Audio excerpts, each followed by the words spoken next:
Hey, everybody, Jim Cummings here. And if Tigger were here, he'd say, thanks, everybody, for bouncing on in here and enjoying the show. But before we go, I want you to do me a small favor. Hit like, subscribe, and give us a thumbs up if you're enjoying the show. Now, speaking of enjoying the show, enjoy the show. It feels different now, doesn't it? It does to me. Much different. Yeah. Yeah. Of course, neither one of us, I'm sure, is working like we used to. But I'm okay with that. I'm so okay with it. Yeah. I mean, and here's the other thing. When stuff comes my way that doesn't interest me, I don't want to do it, and I don't do it. So now I only do what I really, really want to do. And that's been thrilling for me. I mean, I have a couple shows out there now that I'm so proud of that I just finished. And so, or they're just airing or blah, blah, blah as a director. And it's so exciting to me because I love acting. I do. I miss it sometimes, but I'm not like, it's never driven me anyway. I've never been one of those people who had to, I did for money for sure, but I don't know I've never been particularly competitive. I'm kind of an idiot that way. I don't know about that. But you were competitive, but you didn't feel in competition. No, I competed with myself. I never felt competitive. If somebody else got something that I wanted, my feeling was it's theirs. There's only one person who can get it. Sure. So I never was like, I must play Wee Wee the Pee-Pee Boy. I must have that. I never did that. It was. That's funny. I wanted to be Wee Wee the Pee-Pee Boy too. Did you get Wee Wee? Did you end up playing Wee Wee? Yeah. Okay. Well, congratulations. I don't know. I didn't want to tell you because I knew your heart was. Okay. Wee Wee.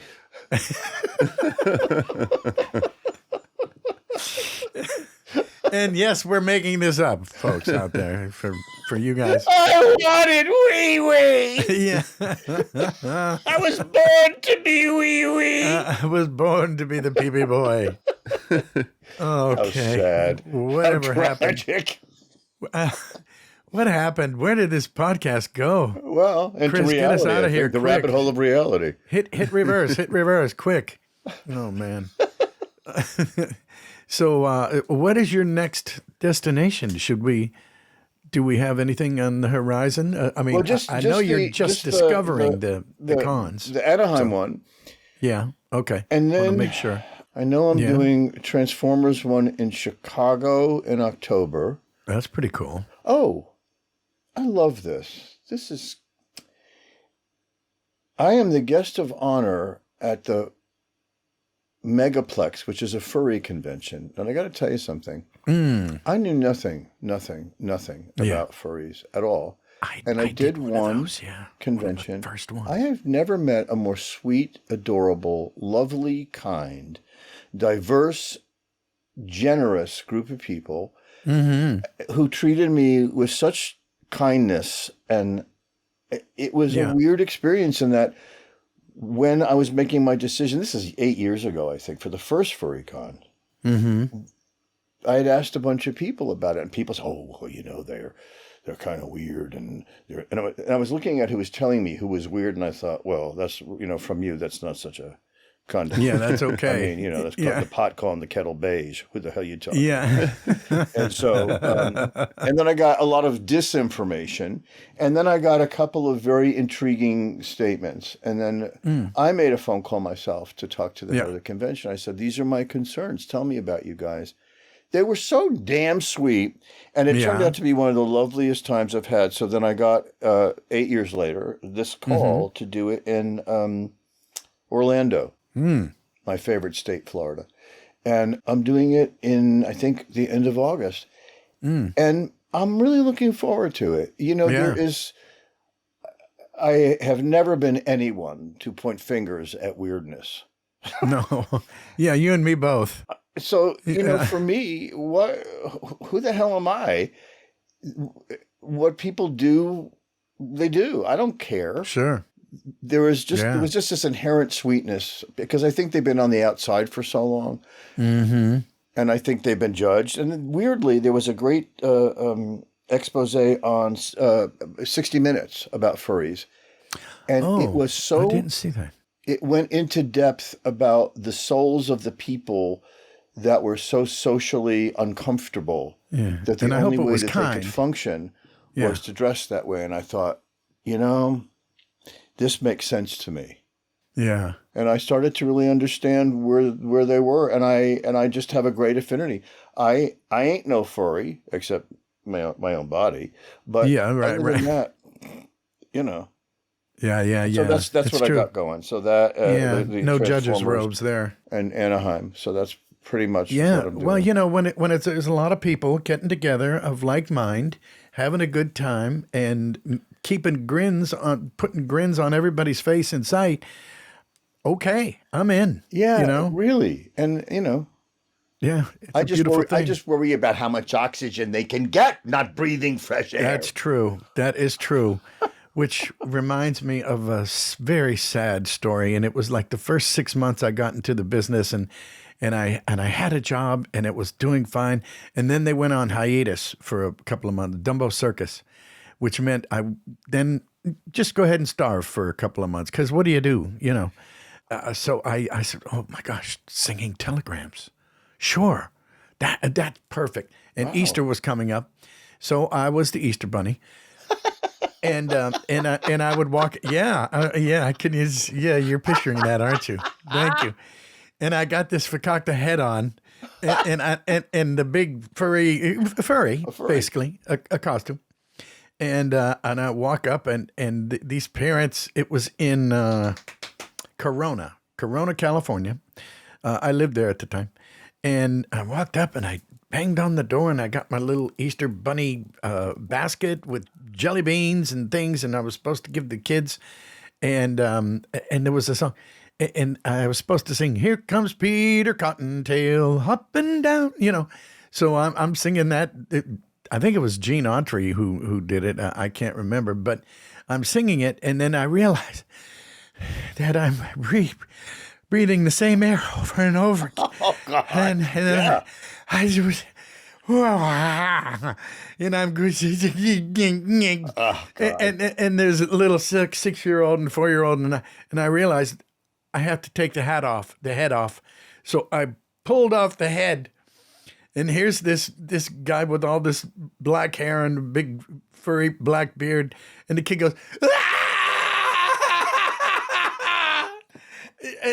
and the mother's looking at me like, what the hell's the matter with you? And I said, I'm sorry, I just Wow, you would have passed out. Yeah, I would have, and I damn near did. And I said, this was free. And I got in the car and drove away. And what? And give up showbiz? Here's a big question. They give you a big tip? Yes, never show up on my get out of doorstep show business. again. Yeah, get out of show business, kid. Here, take this with you. Okay, thank you. Don't give up your day job. That's pretty awful, though. Yeah. Oh God. Well, I'm sure there's. God willing, this kid is watching the podcast. Well, and you go, oh my God, that was him. But then he goes, oh wow, do you know who sang me a telegram one day? Oh, yeah. Jim Cummings, the guy who blankety blankety blank. I think that's kind of a cool story. That's true. I hope he's watching. Yeah, actually, I do too. Now that I hope he lets you know. Yeah. Yes, like and subscribe in the comments. And by the way, I was subscribe. I was that sad little weasel that you traumatized those many years ago. Oh my God. Looking forward to that. You'll get traumatized by shit like that. Yeah. I'm not necessarily Easter Bunny singing telegrams to take their heads off, but as little kids, weird shit happens. Yeah. Oh God. I can't think of one thing. I don't have a story that has to do with furry, but I kind of want to tell this.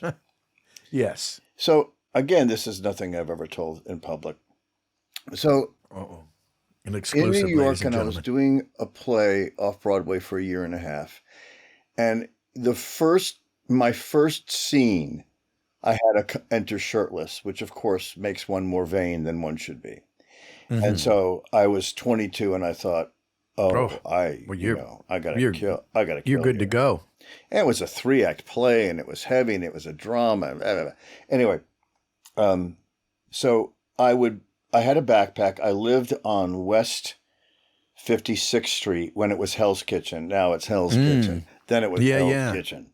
You and Daredevil. It was pretty tough, pretty rough. But I picked a gym that I had to walk to for miles. So I was at 56th and 9th, and the gym was on 57th and 3rd. Which is the entire depth of Manhattan. That's a pretty good load my backpack. strut. I had 2 bricks and my stuff for the day, and I would walk with those in my backpack. And that was your exercising to get to the exercise. Yes. And I was taking gymnastics 3 times a week, and I had a sauna suit. You know, they tie here, they tie there. Oh, they tie yeah, there, sure. So I was working out like a fiend. I was also eating a macrobiotic diet, which was only plant-based and a lot of yeast. Need I tell you more? So I was there in the gym, and I was working out, and I was doing sit-ups, and I was cutting the cheese. And I was hearing, and I mean, serious stuff. And I'm thinking, oh my God, it's a miracle. I am so clean. I am so pure from this diet. I can't. It's like Mae West. She couldn't. She claimed that she farted roses, and so I thought, oh my God, I'm turning into Mae West. I'm just cutting the cheese, and it's nothing, right? You were cutting the cheese, and it's not smelling, and I'm so impressed with myself and my digestive system, and I can't get over how amazing this diet has been. And I finish my workout, and I go downstairs, and I untie the knot to get into the shower, and a methane cloud rises from my suit. And I mean a methane cloud. People were, oh, God, in the gym, in the locker room. Oh, and Jesus. so it was just a cumulative. A methane. Good thing there was no open flame. Yeah. Manhattan would have been gone. Yes. So the furry suit sort of triggered that memory. Well, that would do it, wouldn't it? Oh my God. Isn't that a lovely punchline? Yeah. I wanted to ask you about your time on Tiny Toons Adventures, Tiny Toon Adventures, and reportedly quitting after learning that that you were not going to be coming up on Animaniacs. Does this hold water? Is this true, or is this just an internet rumor? It's internet noise. And, one of the rumors, and then I'm not going to say anything more about this because I'm actually writing a book. So all things will be revealed. However, what I will tell you is one of the rumors out there was that I had quit because allegedly Tress MacNeille was making more money than me in Tiny Toons. No, we had a favored nations clause. So that was not even remotely possible. But of course, what is that for people who don't know? A favored nations clause is that when you under a contract, nobody can make more than you if you all agree to a favored nations clause. So there was no way that I could have made more than Tress or Tress could have made more than me. And so that was just, say what you want. There's so much noise out there, and it's such an old story. But what was the one that you said about Animaniacs? Apparently, there was a rumor that you were upset by not getting cast on Animaniacs, even though Tiny Toon Adventures well, it's the chicken or the egg. I was not being cast on Animaniacs because I quit. Tiny Toons. That'll do it every time. Did not go over well. Yeah, apparently. Here's the joke. Here's the joke on me.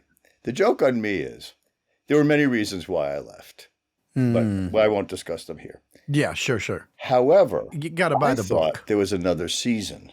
This is where it makes me laugh. Now, it wouldn't have changed my decision, by the way. But as it turns out, there was not another season. There were only 2 episodes left. And so all of this ridiculousness, but I was making a stand. And for me, and for my sense of myself and what was right and wrong to me, it was the right decision. I wouldn't have changed it. But pulling back in the big picture, it's kind of hilarious that, I walked when I could have just stayed and bit the bullet for another 2 episodes. I couldn't. I could not for love nor money. And it was a good decision for me. But you will discuss these things in your book? Yes, I will. What made you decide to want to write a book? I've been encouraged by a lot of people in my life because I've had so many lives. And I thought there's so many chapters to my life. And I thought, well, why not? I mean, why not? Maybe it'll stink on ice. Maybe nothing will come of it. And, but it's very I don't see cathartic that. when I end up I going was just about backwards to ask. stuff. A lot of people say they enjoy the process even of it. Well, it's kind of a narcissistic process because what are you talking about? World politics? You're talking about yourself. Yeah. So, it is very narcissistic. It's very self-indulgent, but it's also in many ways healing. And in many ways, it's jogging things that I have otherwise forgotten. So if I go down one rabbit hole, all of a sudden I'll go, oh my God, and that, and that, and that. So that it's jogging, it's dredging a lot of stuff that I have mostly forgotten about. Yeah. So I kind of like it, for that reason. That I was alone. going to say, yeah, that's got to be rewarding because is. I'll have people do that. They'll pull something out of me, and it's like, whoa, gosh, I forgot about that. And it's a pleasant isn't it memory. something though? And then, It's but then nice. that you get something else and something else and something Yeah. else. And Oh, all of a yeah. sudden you're in a different chapter that you didn't even remember or talk about. I've been very lucky. I still have friends Yeah. from elementary school. I have friends from every Me chapter too, of yeah. my life that have, we've all kind of gone on this long ass road together. And I love that. And they each kind of represent something. So when I'm with them or I talk to them, or something will come up and I'll go, wow. I have a dear friend who's not doing very well physically, who sent me something that just reduced me to rubble Oh, because I was back in high school oh boy, right. and I went, oh Yeah. my God, isn't that miraculous? Yeah. Yeah, those things that draw you back like that are really, they get to me too. They get to Isn't it me something? too. Old and sentimental. Yeah, yeah. But it's a beautiful thing though. I'm And loving it's it. always nice to know when you do these things and somebody will bring something up that you did and you can't even barely remember it and they bring it up like it was yesterday and it changed my life and it did that, and it's very touching. I don't, I'm probably not unlike yourself. I don't take myself seriously, but I do take the work seriously because other people do. Yeah. So, Yeah. it's just, And then I don't know how you feel about it, but for me, not the job, the actual event of creating something yeah. is still thrilling for me. Yeah. Oh, It's yeah. still important to me and I need to Yes. do it. I have to Yeah. do it. I feel now, Jim, this is weird. Yeah. I feel now that I am more potent in my work than I've ever been. I feel now Wow. that I'm more ready and that what I've learned about life and how things work, I'm more ready to Yeah. perform than I ever have been. I'm not tired. I'm not tired of any of it. I'm tired of stupid Same here. people. I'm tired of Yes. corporation stuff. I'm tired of the Greek chorus Right. that comes in and weighs in. But what I'm not tired of is the actual job itself, which I Yeah. still love. I still love Oh, yeah. Same here. Same here. Oh my gosh. Yeah, I get a kick out of it. We just this is so weird that I'm saying this, but I don't know if I mentioned this. I don't want to repeat myself, but we just wrapped the latest iteration of Mickey Mouse Clubhouse, Outhouse, Funhouse, House of Mouse, something with a mouse. And we've been doing it for over 30 years. Jesus. Straight because one would end, the Mickey Mouse Funhouse. I don't remember which was first. That went for a year and a half, or 2 years, or we got renewed. Oh, okay. So now it's like 4 years now. Here's House of Mouse, and then boom, boom, boom, and it's been almost my whole career. And we just, I think 2 weeks ago, Kelly Ward and we were talking about it, and everybody's buddy, Kelly Ward. The sweetest. The sweetest. Yeah, sweetest guy. And it's just the damnedest thing. It's been going that long, and I play Pete. Well, there you go, pal. How you doing, buddy? And he's tied for first place as the oldest Disney character. So I'm very honored. Was it, And, was it hard we're for you so for lucky. it to rap? Was it sad? Little bit, yeah. I would think. Because but the good news is that there's rumors of a pickup for this or that, and knock on wood, there'll always be something there. Well, to be I with hope. a show that long is Yeah. singularly, to coin a phrase, something that Yeah. never happens. I No. mean, that is as rare as hen's teeth. That God, yeah. Thanks, Ma, for that one. It's as Yeah. rare as hen's teeth, honey. It really Yeah. is, because who the hell goes on a 30-year ride? Yeah. Oh, I mean, yeah. 8 years is a miracle. 3 years is Sure. pretty damn good. 30 years, Jim? Yeah. It's been, and of course I go back to Wayne Allwine and Russi Taylor. Oh, There's sweetest. two sweethearts. Yeah. Mickey and Minnie, folks, for those three of you that don't know, they were a couple in real life. And you just couldn't have gotten any sweeter than Russi, who, bless I'm her gonna heart, tell had this. something out of school, because Okay, I know what you're gonna Lucy would say. I know they would both love this. Yes. We would go to lunch, not often, Right. but Yeah. in the scheme of knowing each other for 30 plus years, Sure. or around 30 years, we would go out and hang out. And my mouth is kind of like the Ganges River, Yes. and so is theirs. And Yes, what I know. loved is every now and again I would just get this awareness that I'm sitting with Minnie and Mickey, and we would be all arrested. Yeah. And there was that one side to her and him. Oh, and they my were the God. sweetest, most wonderful people. Oh, Angel yeah. people, really angel Absolutely, truly. And Russi, bless her heart, I did a few. I was like the cleanup guy on this one thing called Mother Goose, and it came out after Teddy Ruxpin, that talking little teddy bear that told stories, and you bought a cassette and smacked it in its forehead and it spoke. Well, Russi was Mother Goose, and she, I want to say it was The Princess and the Pea. We were doing that one. And it was the one where she had to kiss a frog. I forget whichever one that was. And, the fairy tale. And she could not we all had to leave eventually because Russi couldn't get through the line.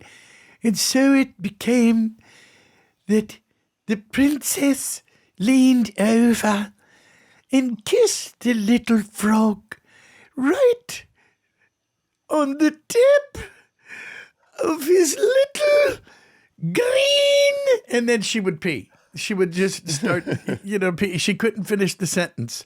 And like a half an hour later, we realized she's not going to get out because her mind is dying to say something. Mm-hmm. And, That was her Russi. mouth. Yeah, and it wouldn't cooperate. So we all had to leave the room. Oh, my God. 20 minutes later, she goes, all right, I finally got it out. Okay, we can continue now. Okay, and it's, fill in the blank, folks. Isn't What that the was best, happening. though? Oh, well, unbelievable. And, and she sounded like that. She sounded like the sweetest person in the world. She was the sweetest person in the world. But the idea that she had the brains in the mouth of a sailor. She did. And had enormous appeal. And she was so delicious about it. Yes. We grew up 2 towns away from each other. We didn't find this out I didn't know until years later after we knew each other. Isn't that crazy? Oh, wow. I didn't know that. Well, you're from Syracuse? No, I'm from Rockland County, New York, and I went to Nanuet High School, and then ended up moving back, living on a houseboat in Nyack, New York. And West Nyack was between Nanuet and Nyack. And so she went through Clarkstown High School, I think, in West Nyack. Mm-hmm. But, she lived, there was a beautiful place called Van Houten Fields, and it was old acres of old houses in the middle, slap dab. It was only 18 miles from New York City. We were. So it was so weird that there were people there. And then I found out that my great-grandfather had a commune. Before there were great-grandfather. It was they were not called communes, but he was a communist. I believe it was a cult, Charlie. You know that, right? And they grew vegetables and fruit. Yes. And he had it was a summer camp for people who would want to get out of New York City. It wasn't really a commune. Wow. But he had been a rabble rouser and a pro-union, and he was shot at, and he walked across Russia after being in a Russian prison camp, a Siberian prison camp, to make it to Liverpool to make it to New York.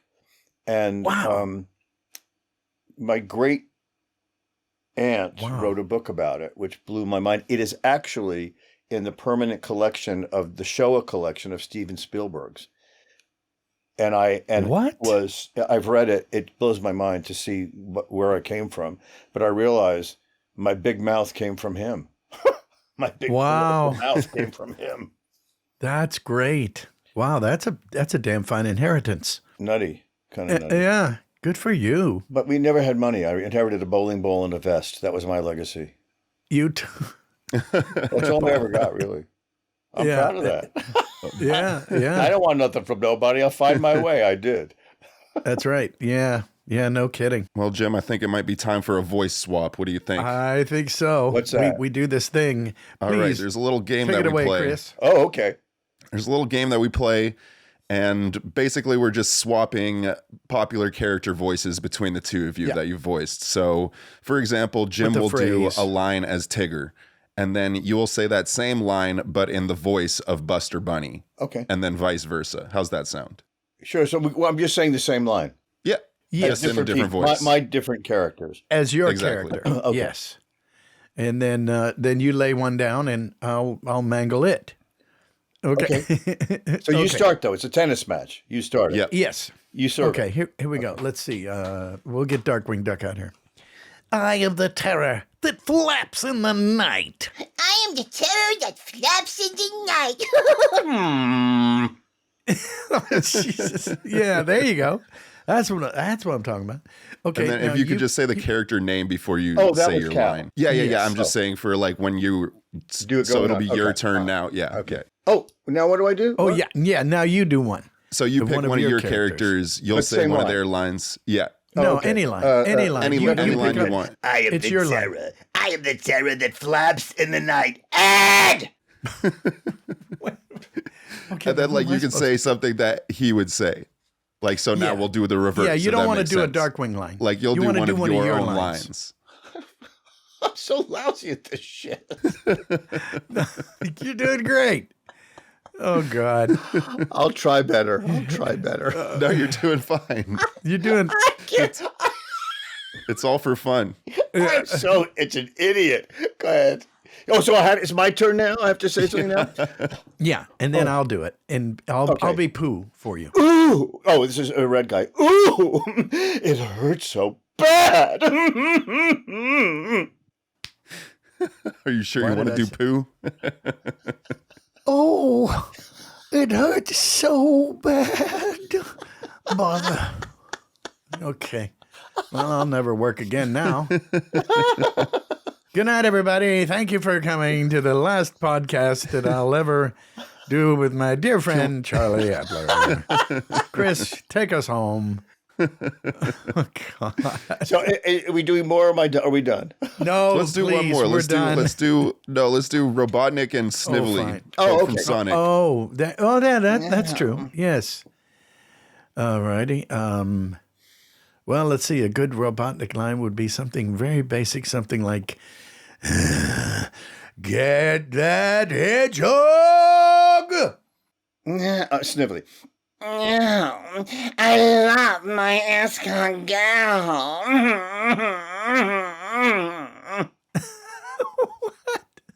No, say "Get that hedgehog." Oh, shit. That's right.